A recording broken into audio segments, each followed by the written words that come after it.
क्या आपने कभी सोचा है कि सुबह उठते ही आपकी आंखें खुलने से पहले ही आपका हाथ फोन की तरफ क्यों बढ़ जाता है, जैसे कोई अदृश्य धागा आपको खींच रहा हो? क्या आपने कभी महसूस किया है कि इंस्टाग्राम, यूट्यूब या व्हाट्सएप खोलने के बाद समय का एहसास ही खो जाता है और घंटों बाद जब आप बाहर आते हैं तो लगता है जैसे एक सपने से जागे हों? ये कोई संयोग नहीं है, ये कोई दुर्भाग्य नहीं है, ये एक बेहद सुनियोजित और गहरी मनोवैज्ञानिक रणनीति का नतीजा है जिसे दुनिया के सबसे होशियार इंजीनियरों और डिजाइनरों ने मिलकर बनाया है।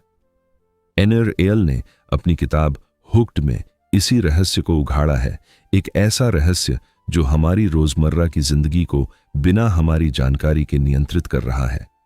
इस किताब में वे बताते हैं कि कैसे कुछ उत्पाद हमारी आदतों में इस तरह घुस जाते हैं कि हम बिना सोचे समझे उनका उपयोग करने लगते हैं, ठीक वैसे ही जैसे सुबह उठकर चाय पीना या रात को सोने से पहले दांत साफ करना।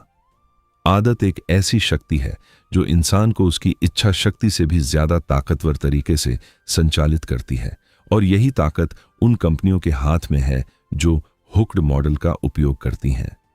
जब कोई उत्पाद आपकी आदत बन जाता है तो वह सिर्फ एक ऐप या सेवा नहीं रहती, वह आपके जीवन का एक अनिवार्य हिस्सा बन जाती है। निर एयल ने यह किताब उन लोगों के लिए लिखी है जो समझना चाहते हैं कि यह सब कैसे होता है और जो खुद भी ऐसे उत्पाद बनाना चाहते हैं जो लोगों की जिंदगी में स्थायी जगह बना सकें। यह किताब एक दर्पण है जो हमें दिखाती है कि हमारे मन की गहराइयों में क्या चल रहा है जब हम किसी ऐप को बार बार खोलते हैं। यह सिर्फ टेक्नोलॉजी की कहानी नहीं है, ये इंसानी मनोविज्ञान की, इच्छाओं की और उन अदृश्य ताकतों की कहानी है जो हमें आकार देती हैं। तो आइए इस अद्भुत यात्रा पर चलते हैं और समझते हैं कि हुक्ड का यह जादू असल में काम कैसे करता है। आदत क्या होती है, इसे समझने के लिए जरा सोचिए कि जब आप किसी परिचित सड़क पर गाड़ी चलाते हैं तो आपका दिमाग कहाँ होता है? शायद किसी दोस्त के साथ हुई बातचीत में या किसी पुराने गाने की धुन में, लेकिन गाड़ी फिर भी सही रास्ते पर चलती रहती है।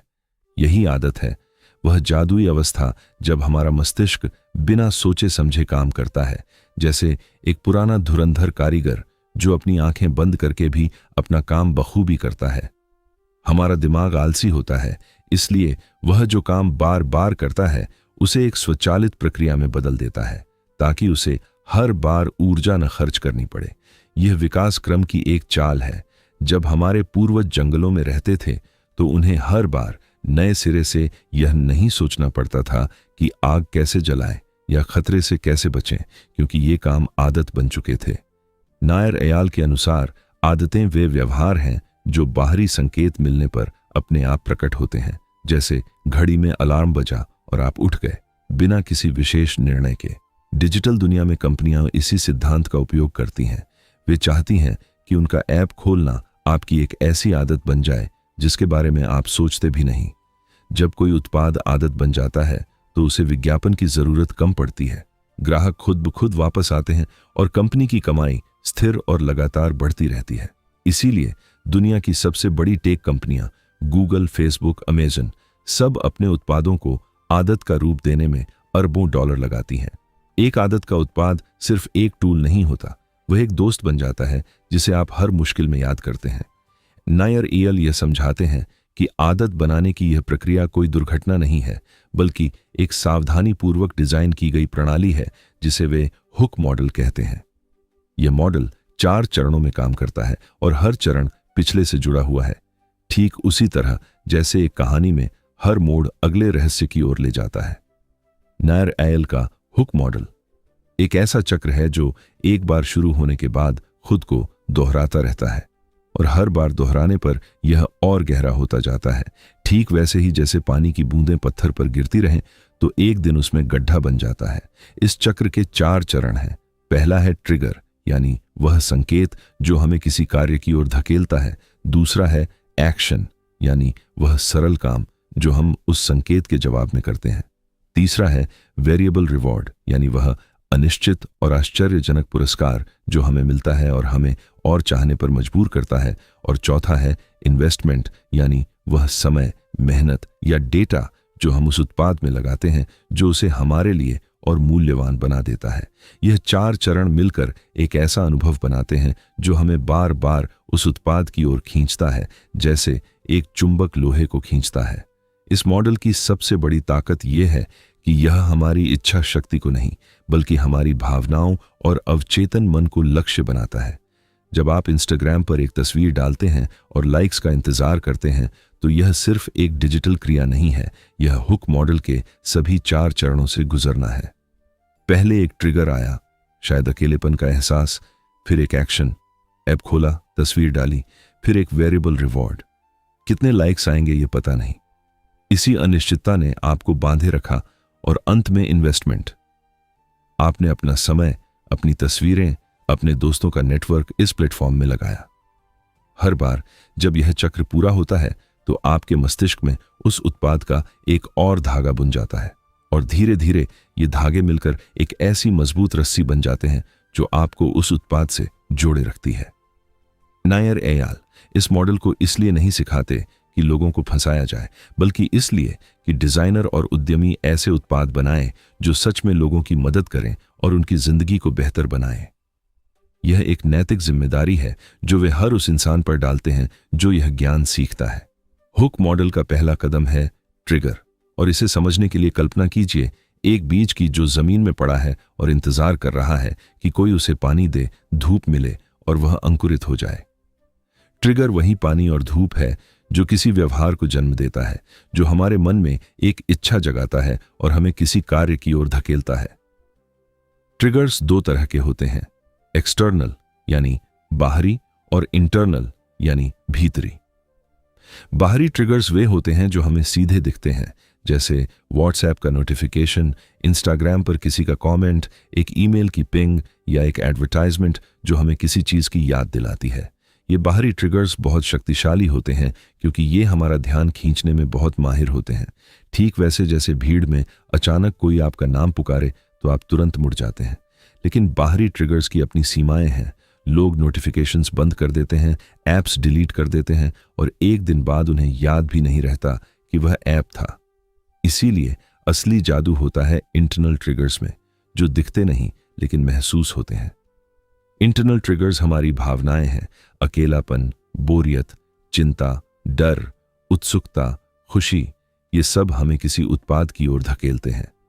जब आप अकेला महसूस करते हैं और फेसबुक खोलते हैं, जब ऑफिस में थका हुआ महसूस करते हैं और यूट्यूब खोलते हैं, या जब कुछ याद करना होता है और तुरंत गूगल पर जाते हैं, यह सब इंटरनल ट्रिगर्स का काम है। एक बार जब कोई उत्पाद आपकी किसी भावना से जुड़ जाता है तो वह भावना आने पर उत्पाद अपने आप याद आने लगता है, जैसे बारिश देखकर चाय की याद आती है। यही वह पल होता है जब एक उत्पाद सच में आपकी आदत बन जाता है। इंटरनल ट्रिगर्स की शक्ति को समझने के लिए एक पल के लिए अपनी आंखें बंद करें और सोचें, आपने आज सुबह सबसे पहले कौन सा ऐप खोला था और उस वक्त आप क्या महसूस कर रहे थे। शायद आप थोड़े नींद में थे और दिन की शुरुआत के लिए कुछ स्टिमुलेटिंग चाहते थे, इसलिए न्यूज़ ऐप या ट्विटर खोला।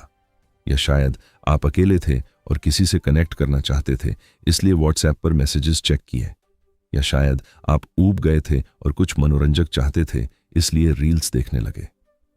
हर बार जब हम किसी ऐप को खोलते हैं, उसके पीछे एक भावना होती है जो हमें वहां खींच कर लाती है, और वह भावना ही उस ऐप का सबसे बड़ा इंटरनल ट्रिगर है।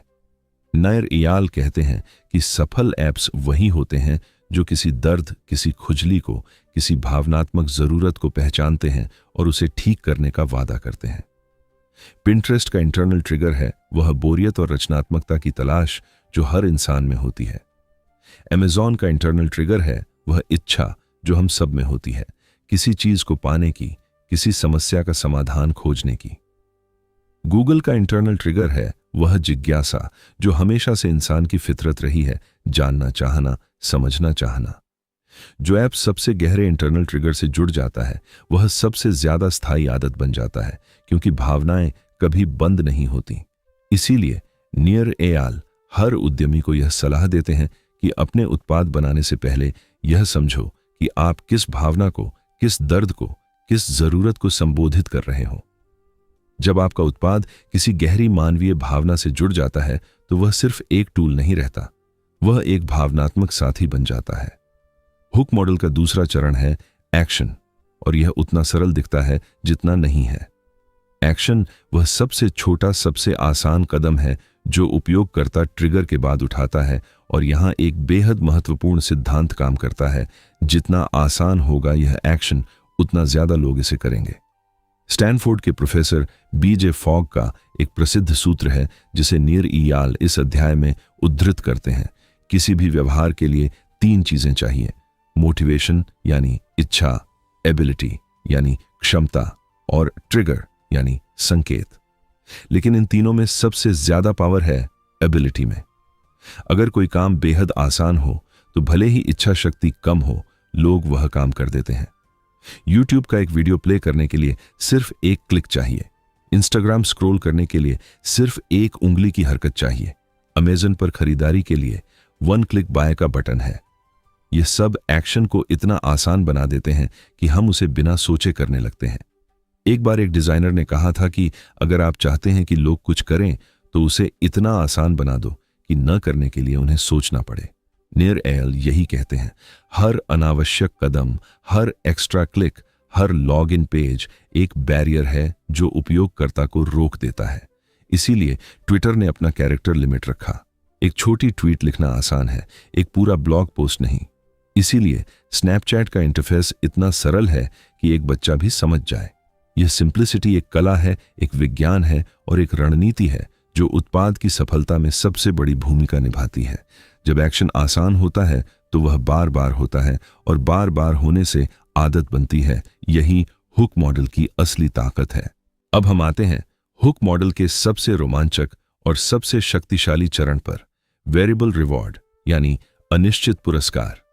इसे समझने के लिए कल्पना करें एक स्लॉट मशीन की, वह चमकती धमकती मशीन जो कैसीनो में रखी होती है और जहां लोग घंटों बैठे रहते हैं, बार बार लीवर खींचते हैं इस उम्मीद में कि शायद अगली बार जैकपॉट लगे। इस मशीन का रहस्य यह नहीं है कि यह हमेशा जीत दिलाती है। इसका रहस्य यह है कि यह कभी कभी जीत दिलाती है, और यह कभी कभी ही सबसे बड़ा जाल है। मनोवैज्ञानिक BF स्किनर ने दशकों पहले अपने प्रयोगों में पाया था कि जब कोई पुरस्कार अनिश्चित होता है, यानी कभी मिलता है कभी नहीं, तो उसे पाने की कोशिश सबसे ज्यादा बार बार की जाती है। यही वेरिएबल रिवॉर्ड का जादू है, और यही जादू आज हर बड़े ऐप में काम कर रहा है। जब आप इंस्टाग्राम स्क्रॉल करते हैं तो हर बार एक नई और अनिश्चित दुनिया खुलती है। कभी किसी दोस्त की मजेदार कहानी, कभी एक इंस्पायरिंग कोट, कभी एक क्यूट बिल्ली की वीडियो, और कभी कुछ भी नहीं जो उतना इंटरेस्टिंग हो। इसी अनिश्चितता के कारण आप स्क्रॉल करते रहते हैं, क्योंकि आपका दिमाग सोचता है शायद अगला कंटेंट कुछ बेहतरीन हो। नीर एयल वेरिएबल रिवॉर्ड को 3 तरह से समझाते हैं: रिवॉर्ड्स ऑफ द ट्राइब यानी सामाजिक स्वीकृति और संबंध, रिवॉर्ड्स ऑफ द हंट यानी जानकारी या संसाधन की खोज, और रिवॉर्ड्स ऑफ द सेल्फ यानी उपलब्धि और आत्मसंतोष का अनुभव।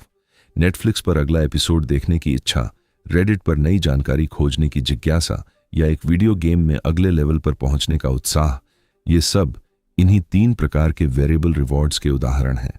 यह वेरिएबल रिवॉर्ड इतना शक्तिशाली है कि यह डोपामाइन, वह रसायन जो खुशी और उत्साह देता है, को हमारे दिमाग में लगातार पंप करता रहता है, और हम उस अनुभव को बार बार पाने के लिए उत्पाद की ओर खींचते चले जाते हैं।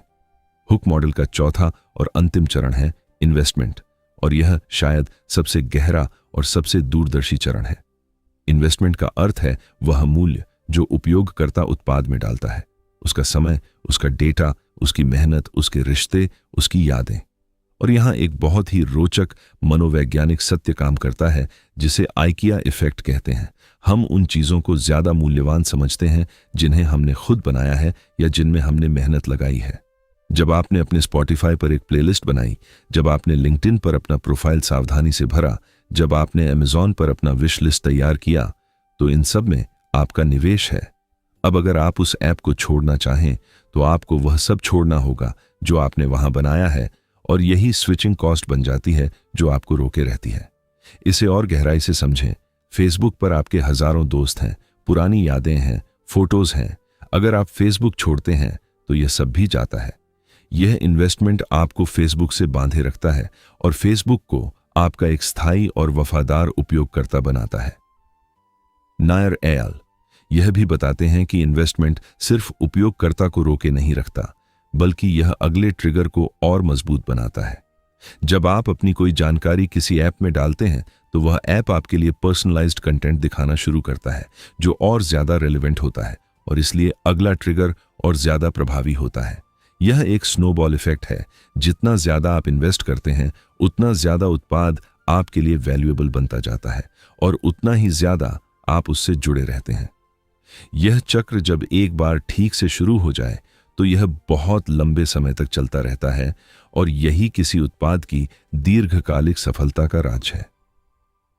नायर एयल इस किताब में केवल हुक मॉडल नहीं बताते, वे इसके पीछे के गहरे मनोविज्ञान को भी उजागर करते हैं और यह मनोविज्ञान उतना ही प्राचीन है जितना इंसान खुद।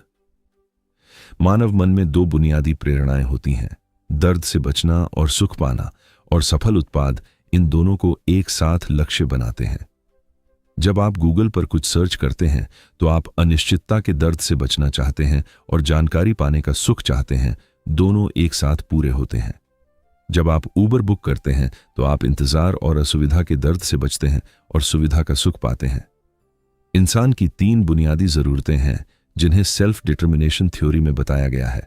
कॉम्पिटेंस यानी कुछ अच्छा करने की भावना, ऑटोनॉमी यानी खुद चुनाव करने की आजादी, और रिलेटेडनेस यानी दूसरों से जुड़े रहने की जरूरत।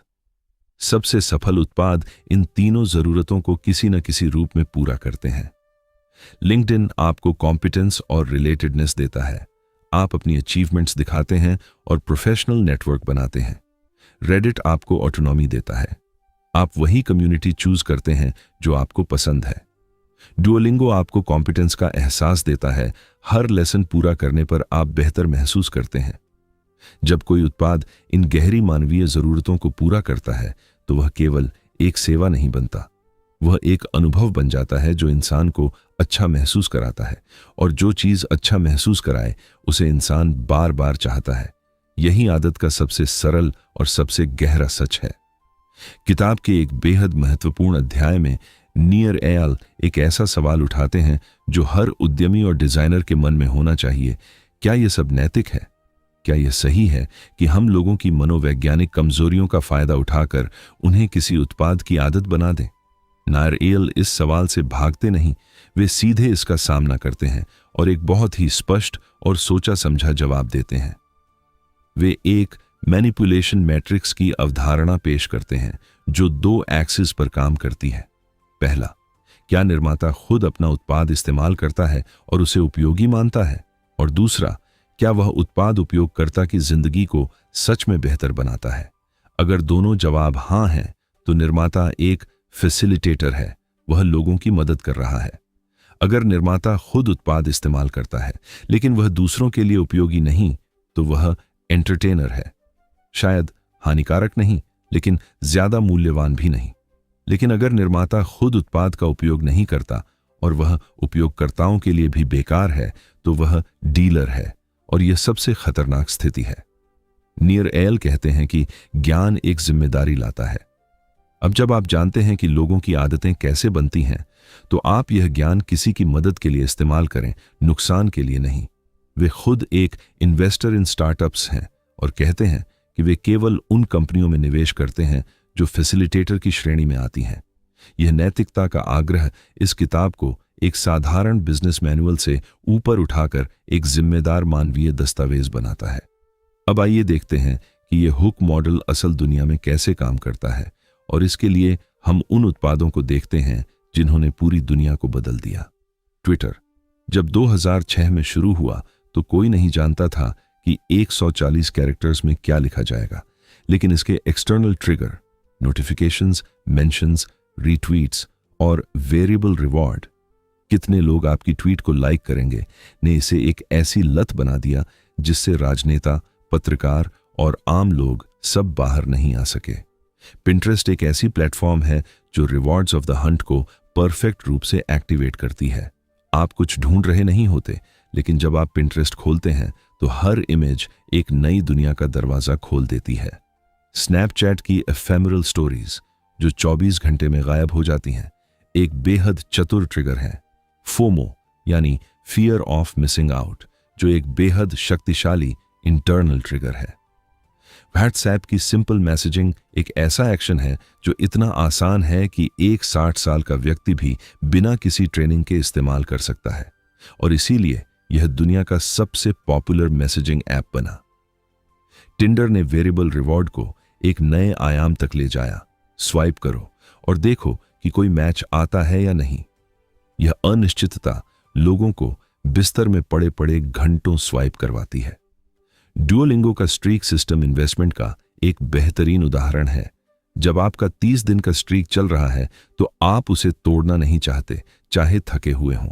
यही वह इन्वेस्टमेंट है जो आपको रोज वापस लाता है। ये सभी उदाहरण एक ही सच को साबित करते हैं, हुक मॉडल कोई सिद्धांत नहीं है, यह एक जीती जागती हकीकत है जो हमारी जिंदगी को हर रोज आकार दे रही है। नीरएल केवल उन कंपनियों की बात नहीं करते जो पहले से सफल हैं, वे यह भी बताते हैं कि एक नया उद्यमी, एक नया स्टार्टअप, एक नया प्रोडक्ट डिजाइनर कैसे अपने उत्पाद को हैबिट फॉर्मिंग बना सकता है। इसके लिए वे एक बेहद व्यावहारिक और जमीनी सलाह देते हैं। पहले अपने उपयोगकर्ता को ठीक से पहचानो। उनकी दिनचर्या क्या है, उनकी फ्रस्ट्रेशंस क्या हैं, वे किस वक्त और किस अवस्था में आपके उत्पाद की जरूरत महसूस करते हैं, इन सवालों के जवाब खोजो। उन्होंने एक टेक्निक सिखाई जिसे वे 5 वाइज कहते हैं। किसी भी व्यवहार के पीछे का असली कारण खोजने के लिए 5 बार क्यों पूछो। जैसे कोई इंस्टाग्राम क्यों खोलता है? क्योंकि उसे टाइम पास करना है। क्यों? क्योंकि वह बोर हो गया है। क्यों? क्योंकि उसका काम मोनोटोनस है। क्यों? क्योंकि उसे क्रिएटिविटी का अभाव है। क्यों? क्योंकि उसे क्रिएटिव आउटलेट चाहिए। बस यही असली इंटरनल ट्रिगर है, क्रिएटिविटी की जरूरत। अब अगर आप कोई उत्पाद बना रहे हैं तो उसे इस गहरी जरूरत से जोड़ो, सतह पर नहीं। नीरएल यह भी कहते हैं कि नए उत्पाद को पहले विटामिन नहीं बल्कि पेन किलर होना चाहिए, यानी वह किसी दर्द को ठीक करे, न कि सिर्फ कुछ अच्छा महसूस कराए। जब आपका उत्पाद किसी वास्तविक दर्द का इलाज बन जाता है तो लोग स्वाभाविक रूप से उसकी ओर आते हैं, बार बार आते हैं और दूसरों को भी लाते हैं। यह वह नींव है जिस पर एक लास्टिंग और मीनिंगफुल प्रोडक्ट खड़ा होता है। डिजाइन की भूमिका हुक मॉडल में उतनी ही महत्वपूर्ण है जितनी एक अच्छे कहानीकार की भूमिका उसकी कहानी में होती है। यह वह माध्यम है जिसके जरिए सारे सिद्धांत जीवंत होते हैं। जब आप किसी ऐप को पहली बार खोलते हैं तो अगले कुछ सेकंड में आपका दिमाग एक निर्णय लेता है। यह आसान है या मुश्किल, यह एंटरटेनिंग है या बोरिंग, इसे और एक्सप्लोर करना है या नहीं। यह फर्स्ट इंप्रेशन बहुत हद तक डिजाइन पर निर्भर करती है। रंग, आकार, फॉन्ट, लेआउट और सबसे महत्वपूर्ण ऑनबोर्डिंग यानी नए उपयोगकर्ता को कैसे गाइड किया जाता है। नीरएल डिजाइन के संदर्भ में कहते हैं कि हर स्क्रीन पर यूजर को एक ही क्लियर एक्शन करनी चाहिए। एक स्क्रीन पर 10 बटन्स देखकर यूजर कंफ्यूज्ड हो जाता है और कुछ नहीं करता। यह पैराडॉक्स ऑफ चॉइस का सिद्धांत है, जितने ज्यादा विकल्प उतना कम निर्णय। इसीलिए इंस्टाग्राम का होम स्क्रीन सिर्फ एक फीड है जिसे स्क्रॉल करना है, सिंपल, क्लियर, एडिक्टिव। इसीलिए व्हाट्सएप का चैट स्क्रीन इतना क्लीन है कि ध्यान सिर्फ कन्वर्सेशन पर जाता है। डिजाइन का यह सरलता का सिद्धांत साउंड बिजनेस स्ट्रेटजी भी है। जो डिजाइन जितना सिंपल होगा उतने ज्यादा लोग उसे इस्तेमाल करेंगे, उतने ज्यादा लोग उससे जुड़ेंगे और उतना ही ज्यादा एंगेजमेंट होगा। नीरएल यह भी कहते हैं कि एक अच्छा डिजाइनर वह है जो अपने यूजर्स को रोज और बेहतर एक्सपीरियंस दे, जैसे एक दोस्त जो हर बार मिलने पर और ज्यादा समझदार और हेल्पफुल लगे।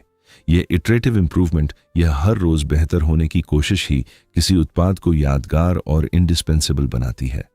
अब एक पल के लिए इस किताब के दायरे से बाहर आकर सोचिए, क्या हुक मॉडल केवल ऐप्स और वेबसाइट्स तक सीमित है या यह हमारी रोजमर्रा की जिंदगी में भी दिखता है? जवाब है, यह हर जगह है। हमने बस उसे अभी तक इस नजरिए से नहीं देखा था। एक सुबह की चाय का रिचुअल सोचिए। ट्रिगर है वह सुस्ती जो उठने पर होती है। एक्शन है चाय बनाना। वेरिएबल रिवॉर्ड है वह पहली घूंट जो कभी एग्जैक्ट वैसी नहीं होती जैसी कल थी, कभी ज्यादा मीठी, कभी परफेक्ट। और इन्वेस्टमेंट है वह समय और यादें जो आपने इस रिचुअल में लगाई हैं।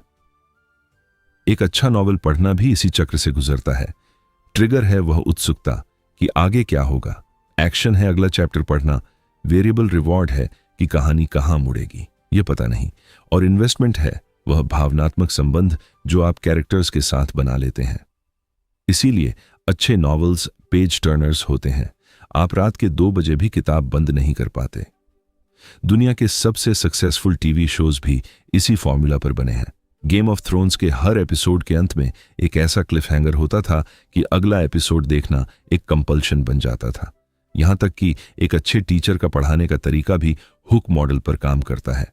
वह पहले एक रोचक सवाल पूछता है जो ट्रिगर बनता है, फिर एक सिंपल एक्सप्लेनेशन देता है जो एक्शन है, फिर एक सरप्राइजिंग फैक्ट बताता है जो वेरिएबल रिवॉर्ड है, और फिर होमवर्क देता है जो इन्वेस्टमेंट है। नियर एयल का सबसे बड़ा योगदान यही है कि उन्होंने एक यूनिवर्सल ह्यूमन पैटर्न को आइडेंटिफाई किया और उसे एक फ्रेमवर्क में ढाला जो किसी भी फील्ड में काम आ सकता है। एक बेहद जरूरी सवाल जो इस किताब को पढ़ते हुए हर पाठक के मन में उठता है, और नियर एयल खुद इसे उठाते हैं, वह यह है, हैबिट और एडिक्शन में क्या फर्क है? क्या हम लोगों को एडिक्ट बना रहे हैं जब हम उनमें किसी उत्पाद की हैबिट डाल रहे हैं? यह सवाल केवल एकेडमिक नहीं है, यह एक गहरा नैतिक और सामाजिक सवाल है। एडिक्शन वह अवस्था है जहां कोई व्यवहार व्यक्ति की जिंदगी को नुकसान पहुंचाता है, उसके रिश्ते, उसका स्वास्थ्य, उसका काम, और फिर भी वह उसे नहीं छोड़ पाता। हैबिट वह अवस्था है जहां कोई व्यवहार जीवन का एक स्वाभाविक और लाभकारी हिस्सा बन जाता है। नियर एयल कहते हैं कि यह फर्क बहुत महत्वपूर्ण है और हर प्रोडक्ट डिजाइनर की जिम्मेदारी है कि वह अपने उत्पाद को हैबिट की तरफ ले जाए, एडिक्शन की तरफ नहीं। वे यह भी कहते हैं कि जो उत्पाद ट्रूली हेल्पफुल हैं, जैसे meditation apps, language learning apps, fitness trackers, वे भी हैबिट फॉर्मिंग हो सकते हैं और होने चाहिए क्योंकि वे लोगों की जिंदगी बेहतर बनाते हैं। एक डेली मेडिटेशन हैबिट, एक डेली एक्सरसाइज हैबिट, एक डेली रीडिंग हैबिट, ये सब गुड हुक्स हैं जो जीवन को समृद्ध बनाते हैं। लेकिन जो उत्पाद लोगों को हॉलो फील कराए, जो उनकी प्रोडक्टिविटी, रिलेशनशिप्स या मेंटल हेल्थ को नुकसान पहुंचाए, वे नकारात्मक एडिक्शन के उदाहरण हैं और उन्हें बनाने से बचना चाहिए। यह चुनाव हर क्रिएटर का है और नियर एयल इसे एक कॉन्शियस डेलिब्रेट चॉइस के रूप में देखते हैं, न कि कोई अनअवॉइडेबल सर्कास्टेंस। अगर आप एक उद्यमी हैं, एक स्टार्टअप फाउंडर हैं या कोई नया प्रोडक्ट लॉन्च करने की सोच रहे हैं, तो यह किताब आपके लिए एक ट्रेजर चेस्ट की तरह है जिसमें प्रैक्टिकल विजडम भरी पड़ी है।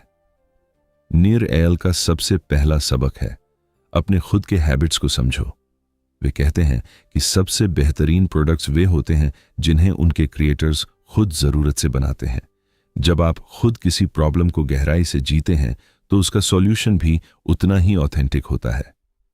दूसरा सबक है, शुरुआत में परफेक्शन की नहीं, फीडबैक की जरूरत है। हुक मॉडल को टेस्ट करने के लिए जल्दी से एक सिंपल वर्जन लॉन्च करो। देखो कि लोग कैसे रिएक्ट करते हैं, कहां रुकते हैं, कहां आगे बढ़ते हैं, और उसके आधार पर इंप्रूव करते रहो। तीसरा सबक है, मोनेटाइजेशन को बाद में सोचो, हैबिट को पहले बनाओ। जब हैबिट बन जाती है तो पैसा अपने आप आता है। यही व्हाट्सएप, इंस्टाग्राम और यूट्यूब का रास्ता था। चौथा सबक है, अपने कंपटीशन को अपने ट्रिगर के रूप में देखो। अगर लोग आपके कॉम्पिटिटर का प्रोडक्ट इस्तेमाल करते हैं तो वे किस इंटरनल ट्रिगर के कारण करते हैं? क्या आप उसी ट्रिगर को बेहतर तरीके से एड्रेस कर सकते हैं? पांचवां और सबसे महत्वपूर्ण सबक है, अपने यूजर्स के साथ सच्चाई से पेश आओ। आज का उपयोगकर्ता बहुत समझदार है, वह मैनिपुलेशन को पहचानता है। जो प्रोडक्ट्स जेन्युइन वैल्यू देते हैं वही लंबे समय तक टिकते हैं। इस किताब के एक गहरे और भावनात्मक अध्याय में नियर एयल हमें याद दिलाते हैं कि टेक्नोलॉजी चाहे कितनी भी एडवांस्ड हो जाए, उसके मूल में हमेशा एक इंसान है जो कनेक्ट होना चाहता है, समझा जाना चाहता है और मीनिंगफुल फील करना चाहता है। जब फेसबुक पर एक पोस्ट के सैकड़ों लाइक्स आते हैं तो टेक्निकली यह सिर्फ एक बटन क्लिक है, लेकिन इमोशनली यह वैलिडेशन है, यह एक्सेप्टेंस है, यह एक भावनात्मक जरूरत का पूरा होना है। यही वह धागा है जो टेक्नोलॉजी को ह्यूमन एक्सपीरियंस से जोड़ता है, और यही धागा सबसे कीमती और सबसे नाजुक है। नीर एयल का कहना है कि जो डिजाइनर्स और एंटरप्रेन्योर्स इस ह्यूमन थ्रेड को समझते हैं और उसका सम्मान करते हैं, वही सबसे मीनिंगफुल प्रोडक्ट्स बनाते हैं। उनकी एक बात जो बेहद गहरी है, the products we use often shape the people we become, यानी जो प्रोडक्ट्स हम रोज इस्तेमाल करते हैं वे धीरे धीरे हमें आकार देते हैं।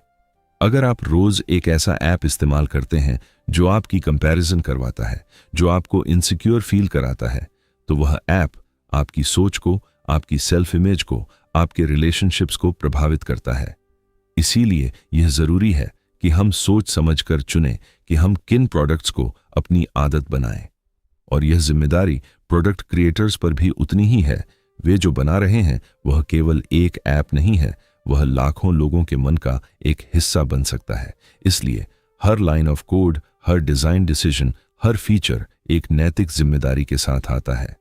जैसे जैसे टेक्नोलॉजी आगे बढ़ रही है, नीर एयल की इनसाइट्स और भी प्रासंगिक होती जा रही हैं, क्योंकि अब आर्टिफिशियल इंटेलिजेंस, ऑगमेंटेड रियलिटी और वियरेबल टेक्नोलॉजी के साथ हैबिट फॉर्मिंग प्रोडक्ट्स की ताकत कई गुना बढ़ गई है।